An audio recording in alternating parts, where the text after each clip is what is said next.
All right, well, welcome everybody to Stapleton Church. It's so good to see you. I'm Matt Wolf, the lead pastor here. And we've been talking a lot about our Forward Faster campaign that we've been doing. We've been trying to raise an additional $50,000 above our normal giving for that Forward Faster in order to do some things like paint the outside of our building, which we needed to get up to code for our preschool. And if you notice, it's finished. It looks really good. You'll see it in the back when you guys stay for chili cook-off.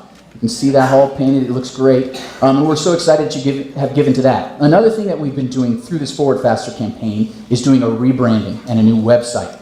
And that is here. We're really excited about it. Up here is Casey Lamb, who has put in a lot of hours working on our new logo and our new website. So I'm going to turn it over to her a little bit to talk about the work that she's been doing for this rebranding. Yeah, so this is really exciting. I was here at the service when Pastor Matt talked about the Forward Faster campaign, first kicked it off, and on there it said, we need graphic design for a rebrand, and so instantly God spoke to me, and I feel like, I was here that day to hear him make that call out. So for the logo, we did a lot of explorations. Pastor Matt sent me multiple ideas for inspiration, and instantly I was like, oh, he has good design taste. So I was like relieved. So one of the challenges was we wanted to make sure that it was something that was memorable, that was a lot more simple, so it can be applied to a lot more material. So t-shirts or water bottles, so you guys can put it out there and wear that with joy and pride. And so for the logo, we, Stapleton was the old airport. We have our services in an old hangar, and so it felt appropriate to kind of keep the aircraft wings. And so, in its most obvious, it kind of looks like the aircraft wings. We brought in a cross element to bring that back to the church. And then, it's also an arrow pointing up to heaven. So there's a few different meanings in there. If you look at the white space in it, it looks like a church or a cross on a hill. So there's a few meanings. If anyone asks, you can kind of explain that. And then it's simple. So hopefully it'll be something that's memorable and be applied in a lot of different ways.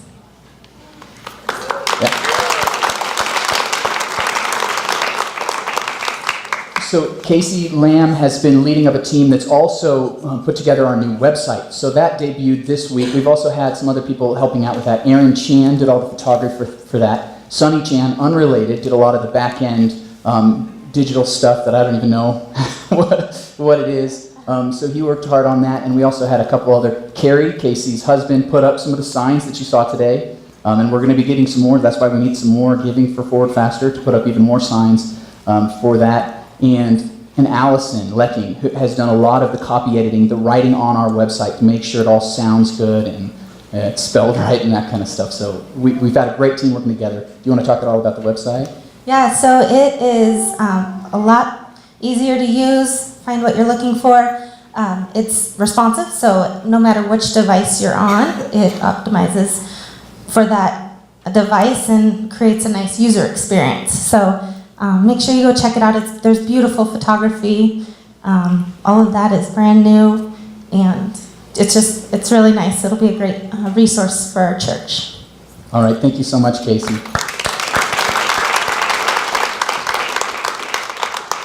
I think Casey and the whole team did an amazing job, better than anything I would have thought we would have been able to do. So that's incredible. I'm so excited. We just want something simple, clean, updated, so we can move forward with our new identity as this church, and I think they nailed it. I think they really did an awesome job. So that's great. Make sure you tell them thank you for all their hard work on that. You'll also notice at the bottom of this logo, helping people follow Jesus. That's going to be kind of our new motto, our new mission moving forward. If you remember, if you've been here for any time, that our motto has kind of been helping people on their spiritual journey. You've probably seen that around the building. You've heard us talk about that. And that's really what we're doing. But we decided, hey, we want to give it a little more focus. We want it a little bit clearer about where we're going on this journey. What is this journey about? Who are we following? What's the purpose of it? So that's why we're just calling it it's saying helping people follow Jesus. So you're going to hear us talk about that a lot. My message today is about that, and our series moving forward is going to explain how we're going to do that as a church, because this is what we're going to be all about, helping people follow Jesus. So we look at our own lives and we say, how am I following Jesus? And we also look at the people around us and say, how can I help them? How can I help them? And that's what we're about as a church, helping people follow Jesus. So that's our series today. We're calling this series Come and Follow, as we look at the call of Jesus to follow him and what it means. What does it mean that we're helping people follow Jesus? What does that mean for our own lives? So we're going to talk about today and throughout this whole series. As today, especially, we look at that call to follow. Call to follow. Because Jesus was different than anyone else before him or since. He was very unique in what he called people to. And it's something that's transformative. And that's what we're going to focus on today. So I'm giving you a big idea today. And usually I give it at like the end of the message or something, but I'm starting out with it so that you guys are very clear about what we are about as a church. And this passage, we're going to see from it this big idea that Jesus transforms whoever follows him. Jesus transforms whoever follows him. When you decide to follow Jesus, when you hear his call and accept it, it will transform your life. It will change your life. And it will change the lives of everyone that decides to follow Jesus with you. So that's what we're going to be about, this transformation. So we're all about a church. We want to see that transformation happen in lives and in our community and in Denver and around the world. In order for that to happen, we have to call people to follow Jesus. And it's on that journey that lives are transformed. Let's read in Mark chapter 1. That's where we're going to be today if you have your Bible. Mark chapter 1, starting in verse 16. It's just a small section. If you have your smartphone, you can look along with me. From Mark chapter 1, verse 16, we read, As Jesus walked beside the Sea of Galilee, he saw Simon and his brother Andrew casting a net into the lake, for they were fishermen. Come, follow me, Jesus said, and I will send you out to fish for people. At once they left their nets and followed him. When he had gone a little farther, he saw James, son of Zebedee, and his brother John in a boat preparing their nets. Without delay, he called them, and they left their father Zebedee in the boat with the hired men and followed him. Two simple, short stories that show in a much bigger picture what Jesus was about.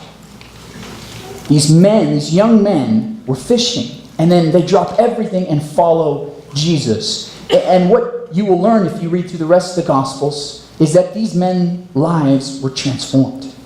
They changed. They were different. They went from being fishermen, no-name fishermen, to people that would change the entire world. They were transformed by Jesus. You know, in ancient Israel, there were a lot of rabbis. Rabbi means teacher. And there was a lot of these teachers, these rabbis, who would teach about the Old Testament. Because up to this point, the New Testament hadn't been written because there wasn't Jesus. So there was these rabbis teaching people, hey, this is who God is. This is what he's about. This is how he's worked in our history. And these rabbis would teach students. And they would take these students along, the best and the brightest of them. And they would take them along and say, I want you to learn from me. So you can follow me. You can come along with me wherever I'm going and learn from me as I teach and as we memorize and study the scriptures. And someday you too will be a rabbi. So that was very normal in the ancient world, that these rabbis, and there was a group of people following them. And does anybody know what they were called? Disciples. I heard somebody say it. Disciples. So there'd be the rabbi and the disciples, the teacher and the students, learning from them. But Jesus was different than all these other rabbis. He was unique in the way he did his ministry and the way he called people. You see, every single other rabbi would wait until a student came to them and said, can I study from you? Can I learn from you? And then the rabbi would decide, I'm not sure about you, but I'll take you. That's what a rabbi would do. Wait until people came to them. But not Jesus. We just saw, what did Jesus do? He was walking along and he saw these people and he said, hey, you two over there, come with me. Come follow me. And he finds another two guys, some brothers, and he says, come follow me. And they did. They dropped everything and followed Jesus. So Jesus is unique in that he is the one who gives a call, not only to these original 4 men, but to all of us. He says, come follow me. Just come check it out. Come follow me. From the very beginning, Jesus was clear.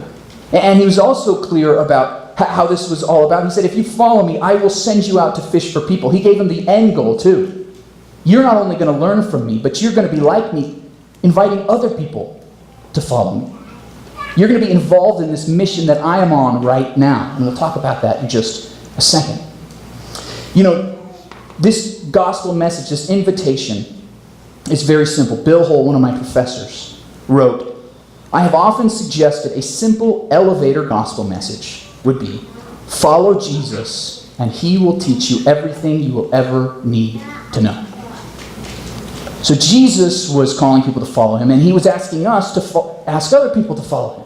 To be fishers, not of fish, but of people. To catch them and say, hey, you need to follow Jesus as well. Extend that call to other people. So that means for us as individuals and as a church, we are becoming these fishers of people. We are becoming the people who will invite our friends to come follow Jesus. We'll invite our neighbors, our co-workers, our family members who think we're a little weird. We'll be inviting our kids, those of you who are parents, saying, hey, come follow Jesus, and pointing to him. He'll teach you everything you need to know. And that's what I really want you to notice. In verse 17, when Jesus said, come follow me, he said, and I will send you out. I will send you out. The thing is that it's not our job to transform people into these fishers of people, to this new mission, changing their lives. It's not our job. It's Jesus' job.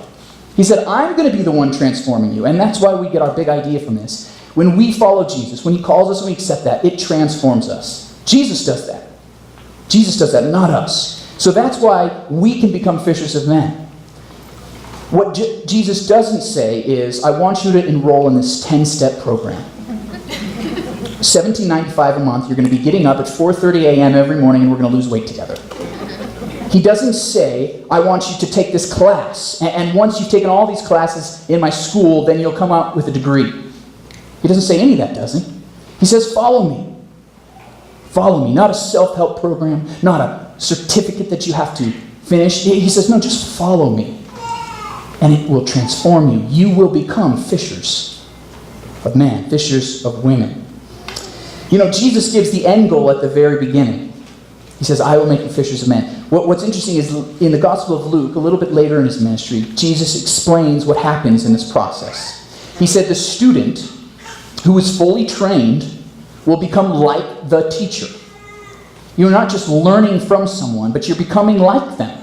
It's transforming your very character and who you are.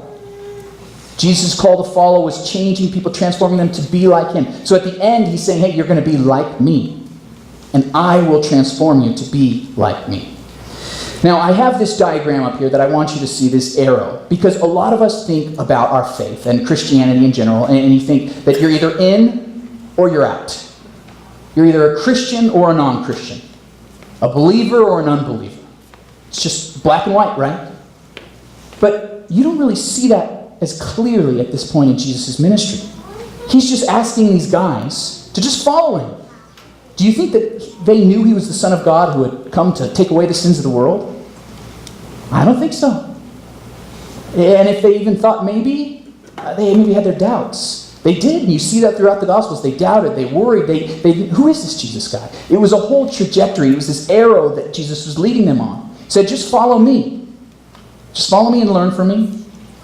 There's a saying in the ancient world that a good disciple was covered in the dust of a rabbi.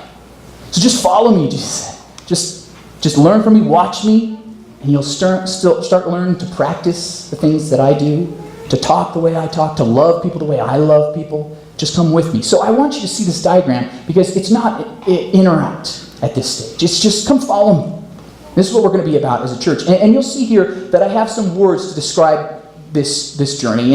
And maybe these aren't the best words to describe you, but a lot of people start unaware. They don't know who Jesus is. They had never even heard of him. Some of you right now are in that point.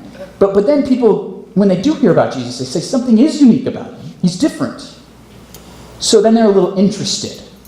But they're still on this journey, just checking him out. I think maybe the disciples were at this stage, as we'll see next week at the beginning. But then they started to investigate. Investigating, this is someone that's saying, okay, I'm kind of curious. I'll read some of the things that Jesus said. I'll read about the things that he did.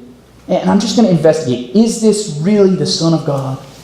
And then they begin to understand, wow, what he said is true. But then he goes a step further and people begin to believe and say, this is true. It changes my life. And then they're growing in that faith until they come to the point where they're saying, I'm all in and I'm going to give my entire life to follow and to serve Jesus and help others follow Jesus. It's a trajectory, it's an arrow, it's a progression of faith. This is what we're going to be about as a church, taking people along this journey. We're saying we're helping people follow Jesus. We're getting them to grow, to move, to go from uninterested to unaware, to being interested, to investigating, to moving on in faith, to growing in their faith and becoming mature and willing to give everything to Jesus. We want to see people progress like this. We want to see people become like Jesus. That's what I mean by helping people follow Jesus. We're taking them one step on here and moving to another. If you notice in the bulletin, about halfway down, it says Community Group Prep. We're starting this new for this season of our community groups. We're asking you guys to do some preparation, some homework for community groups. No, yuck. Okay, no, this is going to be really good because it's going to help prepare you for discussion to make that even more impactful. So there's just 3 questions. We'll have between 1 and 3 each week that we want you to do after today. Okay, not right now. After the service and in preparation for your Tuesday night, Wednesday night, Thursday morning, whenever your group meets, so you can show up and everybody's prepared for that discussion. But on the first question, I'm going to let you fill it in right now. It's the question is, where are you on this arrow? Where are you? Where would you put yourself? And maybe take a moment to just mark that right now. Where are you? You're saying, hey, man, I'm just interested right now, but I'm not too sure. Or, man, I'm all in. I'm sold out for this. Wherever you are, just mark yourself. You can be honest. It's okay. And just say, this is where I think I am right now. And you'll notice that in your life, sometimes you go backwards and forwards. It's not always forward like it should be. But that's kind of how life is, right? But we want to take people on this journey, following after Jesus. This is what he took his disciples. They were disciples from the beginning, and yet they didn't know he was the Son of God. They didn't know he would die for the sins of the world. They didn't know he would be raised from the dead and send them out to form a church that would transform the world. They didn't know that. They were just saying, hey, I'm going to check this guy out. He's interesting. He's unique. He's calling me to follow him. And the reality is none of us will ever in our lifetime make it till the end where we are just like Jesus. You won't. I'm going to say that right out. That's our goal, but we're never going to get there. Howard Hendricks wrote, you never graduate from the school of discipleship. No one ever makes it to the end. We're aiming for it. It's not going to be in this lifetime that we're going to make it. I can tell you that much. So this is our point, that Jesus transforms whoever follows him. He takes them on this journey. That's what we're about as a church. So now I want to give you 3 points about this transformation, what it looks like, what happens during it. And the first one is that Jesus transforms you right where you are. Jesus transforms you right where you are. Wherever you are, in your spiritual life, wherever you are, in your emotional life. If I'm a mess right now, Matt. I don't have anything together in my life. Jesus asks you to follow him right now, and he's going to transform you from that point. If you're starting to feel like, I got this together, I'm growing, I'm learning, I'm really getting into prayer right now, Jesus wants you right there to follow him. If you're at the point where you're like, I don't even know if I like Jesus, kind of sounds like he's tough. Jesus is calling you right from that point, right where you are, and he wants to transform you to be more like him. That's what this journey of following Jesus is all about, moving from one step to the next, and progressing in your faith. Look in verse 16. We see this in this passage. It says, as Jesus was walking, he saw Simon and his brother Andrew casting a net into the lake. These guys are fishing. They're out fishing. They're working on the side of this huge lake that you can barely see the end of it. It's an enormous lake in the Middle East. And they're casting out these nets, fishing. And those are the people Jesus calls. And then look down a little bit farther in verse 19. It says, Jesus saw James, son of Zebedee, and his brother John in a boat, preparing their nets. They're in the middle of work.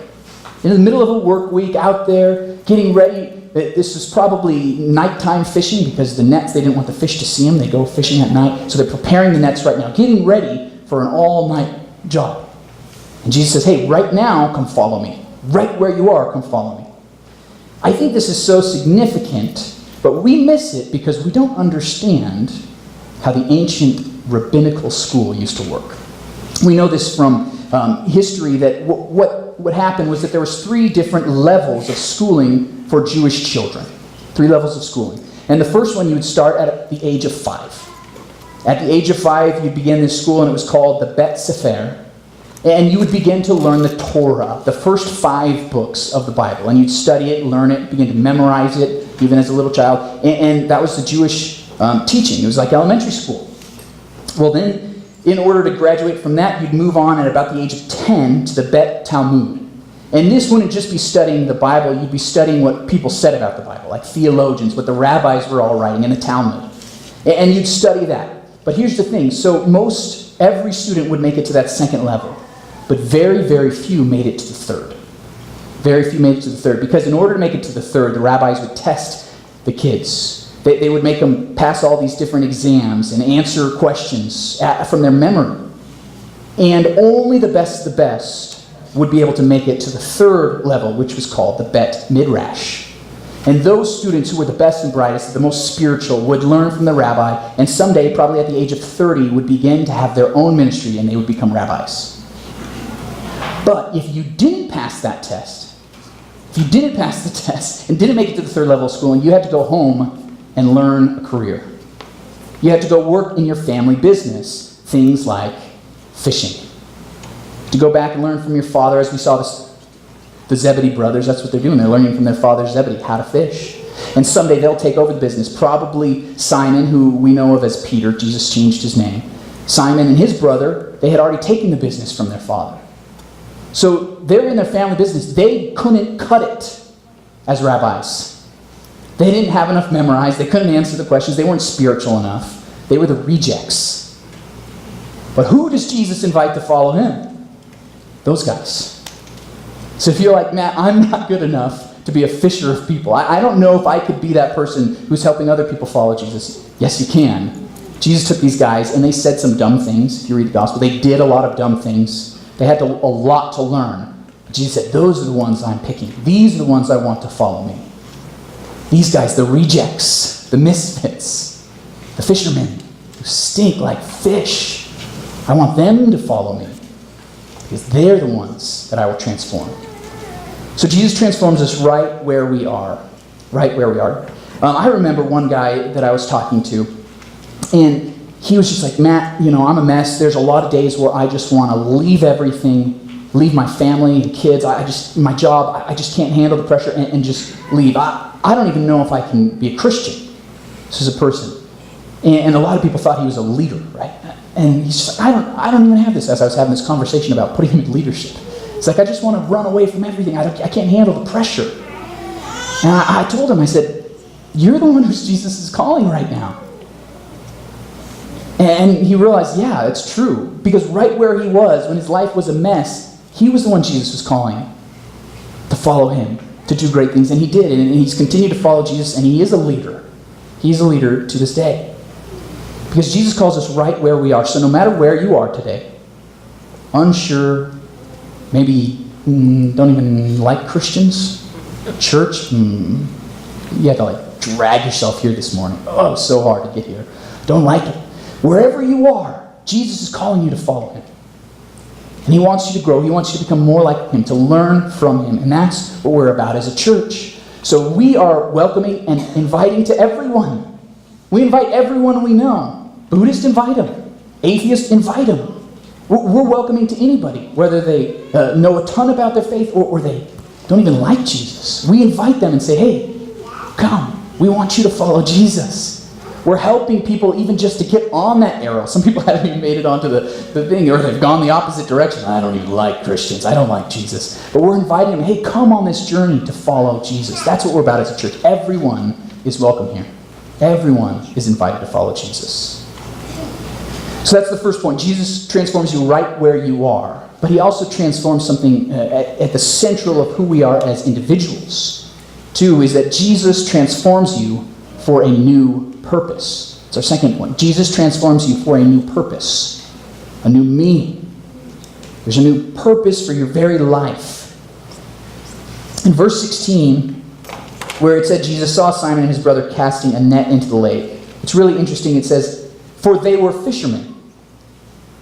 In the ancient world, paper was expensive and rare, so you didn't waste words.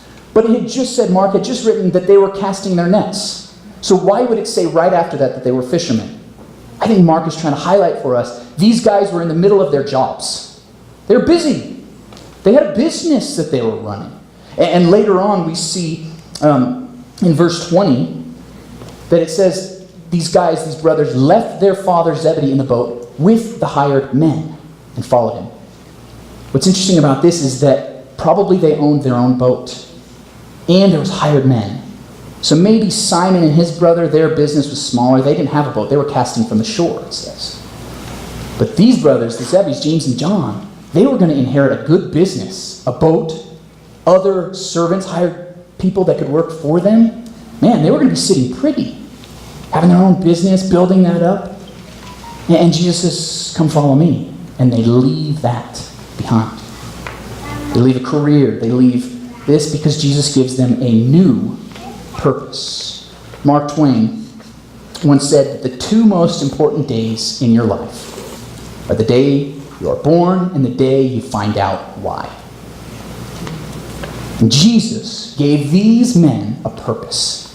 I will make you fishers of men, of women.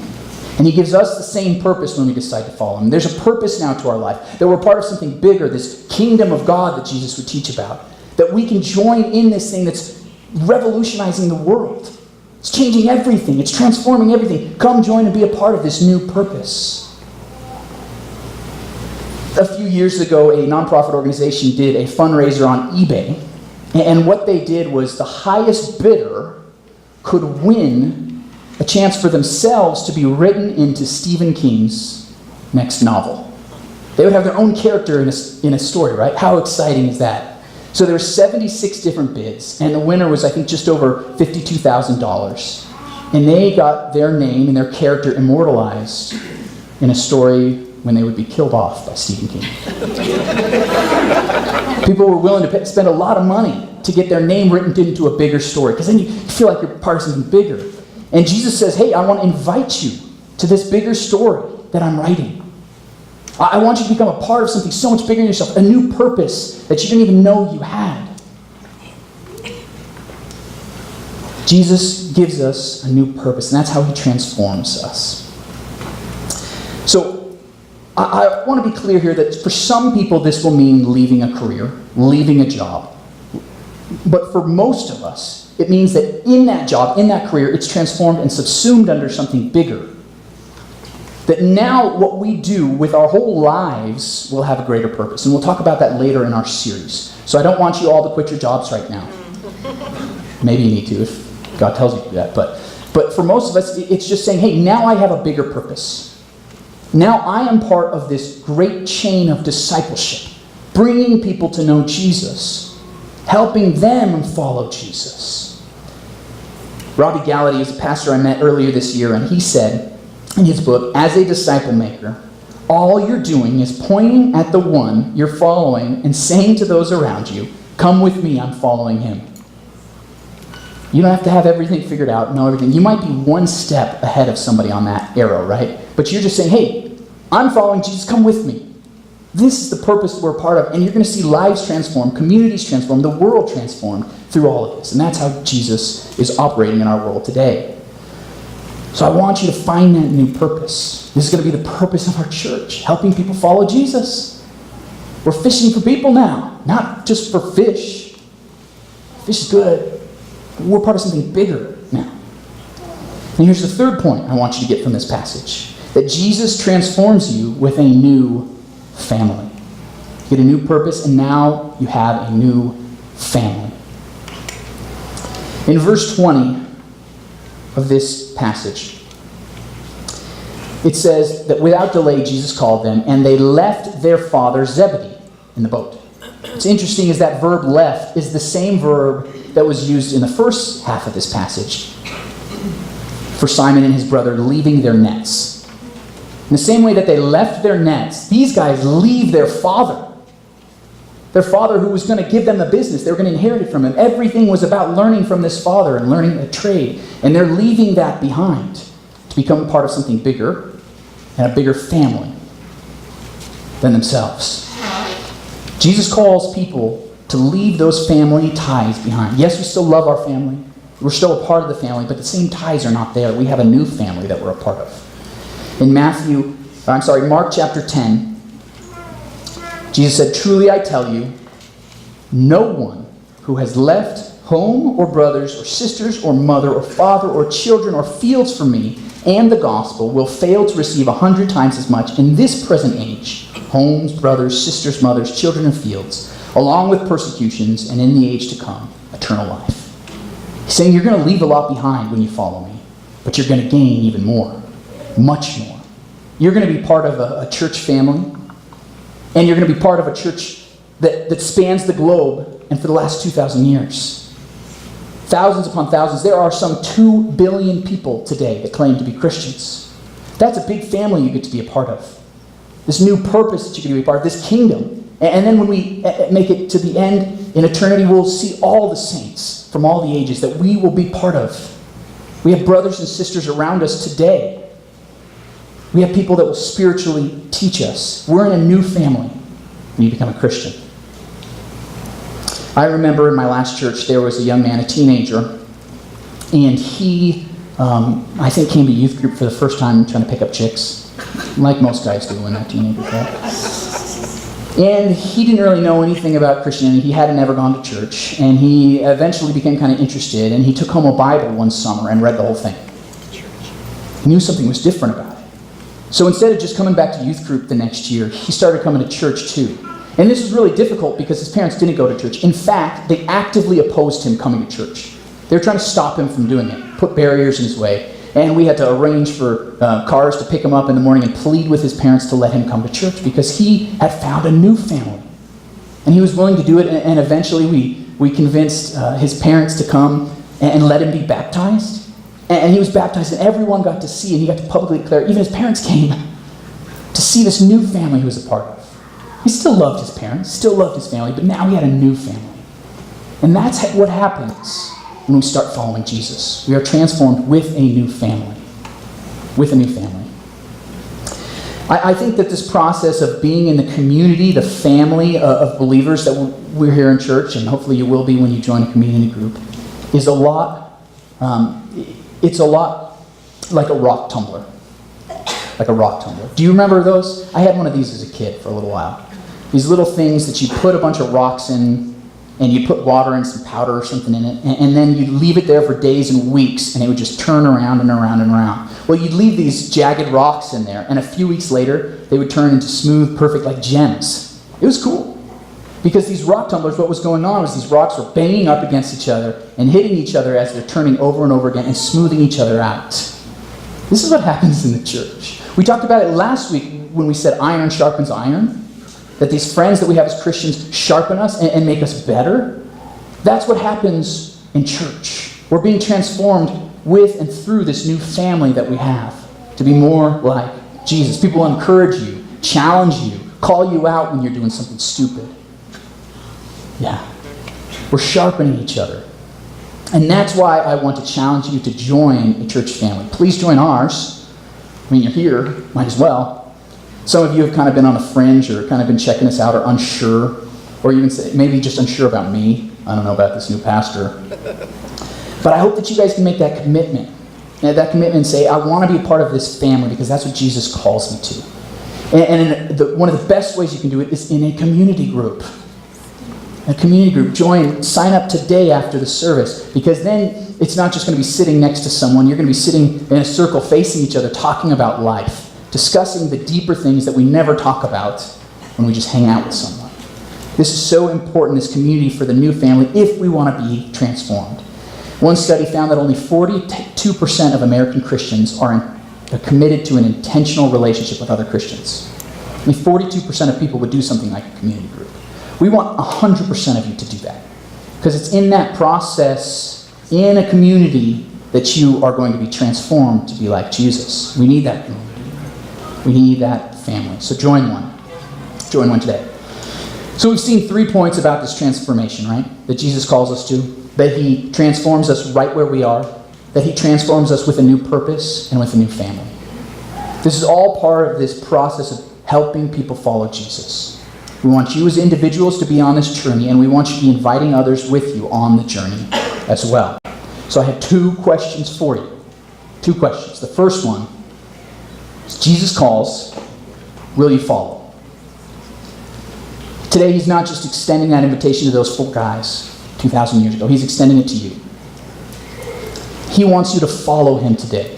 Wherever you are, you believe, you don't believe, you're not sure, just say, I'm going to take a step and follow. I'm going to take that first step and say, I'm going to start this journey of following Jesus. I'm just going to check him out for right now. I can always say no later. Right now, I'm going to take that step to follow Jesus. That's my first question. Will you follow Jesus? And here's my second one. Jesus calls, will you join us? This isn't just an individual thing. This is what we're doing as a church family. This is what we're going to be all about moving forward. Helping people follow Jesus. Simple. Clear. We're showing them the journey that we're going on, and we're helping people. Will you join us in that mission? If you've been on the fringe, I want you to say, today I'm going to commit.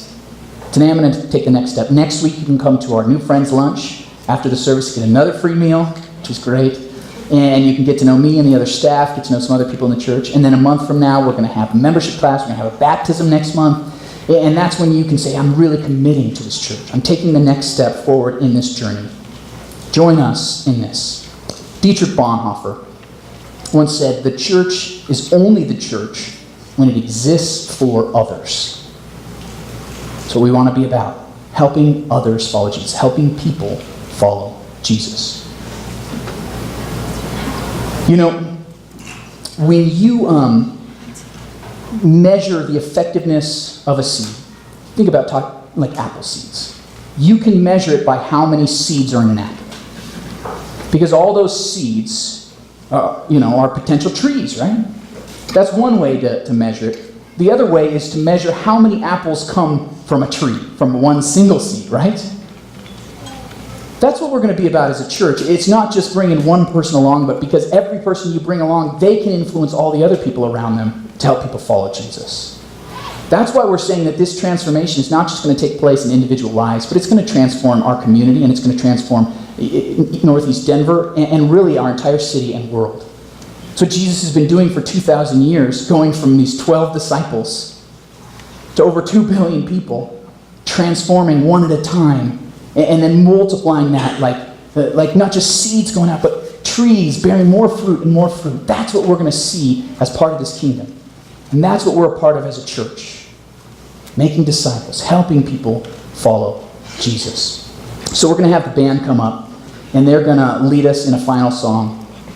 And I want everyone right now to just close their eyes. We're going to say a prayer right now, and just please just close your eyes and bow your head with me. Because I know right now that there are some people in here that have never decided to follow Jesus, that they've never taken that first step. So with everybody's eyes closed, if you're here today and you're saying, Matt, I'm interested in this Jesus now. I want to take the next step in faith or to join this community or whatever that next step is. You're saying, I'm ready to take it. I'm ready to follow Jesus. If you're that person today, and for the first time you're saying, I want to follow Jesus, I want to see your hands raised. I just want you to raise your hand and say, I'm deciding to take that step right now. I'm ready to follow Jesus. Awesome. Awesome. And with everybody's eyes still closed, if you're saying, Matt, I've kind of been on the fringe, I kind of slink in and out, or this is my first time here in this church, but I'm ready to commit to this mission of helping people follow Jesus. If you're here and you're ready to join us as a church moving forward, I want you to raise your hand too. Saying, I'm ready to take that step and commit to this church family. I want to be a part of this community. Awesome. Lord God, this is our mission. This is the mission you've given us, to become fishers of people. You've given us a purpose. You've given us an end that we're going to become more like you. And I pray that we can just be part of that journey, taking a step closer to you, learning from you, becoming more like you. Transform us with that power. It's you who do the transforming, not us. We're so grateful for that. So transform us beginning today, right where we are. Transform us with that new purpose, that we are part of something bigger than ourselves. And transform us with the new family that you've created for us in the church. Lord, right now, in this last song, we just want to stand and worship you and praise you and say, I will follow you. And that's what we're saying together. We pray this all in Jesus' name. Amen.